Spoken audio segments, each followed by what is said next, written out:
Nadeem fitter के मामले में हियरिंग तो बहुत पहले हो चुकी हुई है, लेकिन आज वो ऑर्डर्स के ऊपर था फाइनल। तो साहब ने सरकारी पक्ष का अपनी सारी दलीलें सुन के और फिर साइमल्टेनियसली अपने जो सरकारी वकील साहब है, इन्वेस्टिगेटिंग ऑफिसर है, सबके सब बातों का अवलोकन करने के बाद में नदीम फिटर का जामीन का अर्जी मंजूर किया हुआ है। और भी कुछ लोगों के इस केस में नाम है, तो उनके क्या मतलब? तो नहीं, देखिए अभी बाकी के 2 लोगों ने तो पता नहीं है उन्होंने जामीन दाखिल किए कि नहीं किए, क्योंकि और जो मलिक साहब का जामीन का अर्जी है उनकी भी तारीख आज ही थी, लेकिन उसका अपने को कोई इल्म नहीं है उसके अंदर क्या बात है।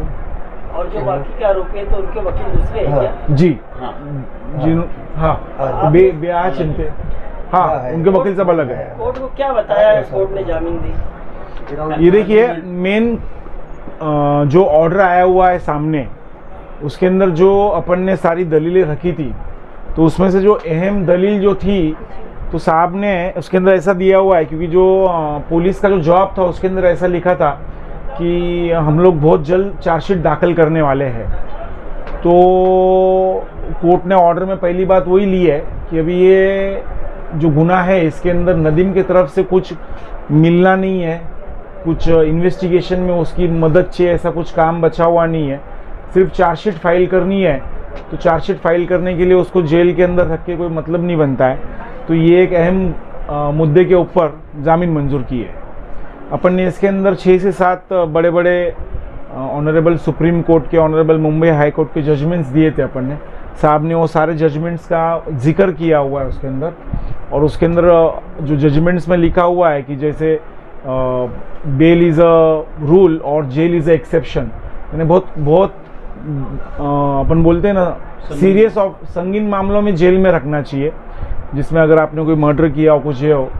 तो ये एक इम्पॉर्टेंट पॉइंट कोर्ट ने डिस्कस किया हुआ है अपने बेल एप्लीकेशन के ऑर्डर के अंदर। और दूसरा, इन्वेस्टिगेशन में नदीम को सारे अपन बोलते हैं कोऑपरेशन देने के लिए आदेश दिया हुआ है, सहयोग देना, पासपोर्ट जमा करने बोला हुआ है, हाजिरी लगाए हुए हैं और कोऑपरेशन देने के लिए बोला हुआ है सारी बातों का।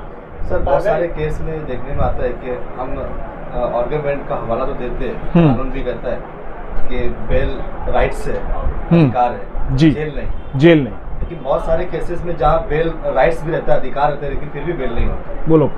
उसके अंदर ऐसा है कि ये कोर्ट को डिस्क्रिप्शन दिया गया है बेल देना या नहीं देना।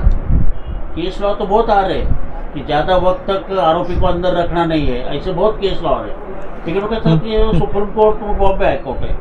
अभी नॉर्मली जो Bombay high court, supreme court के जो न्याय निवाड़े हैं, तो वो लोअर कोर्ट पे फॉलो करने को होना, ऐसी ये अलिखित बात है।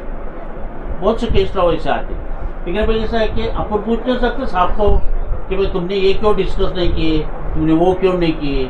अभी हम जो अपील में जाते हैं एक ऑर्डर के खिलाफ, तो फिर हम साहब को बोलते हैं तो ये सब हमने बातें बताई, ये हमने केस लॉ दिया, ये क्यों लोअर कोर्ट ने डिस्कस किया नहीं, ऐसा हम बताते। मेन बात तो एक ही है, हर केस का फैक्ट अलग होता है, हर केस के सेक्शंस अलग होते हैं, हर केस के अंदर, हर गुनाह के अंदर गुनाह करने की जो ये उन्होंने प्लानिंग प्लॉटिंग की रहती वो अलग होती।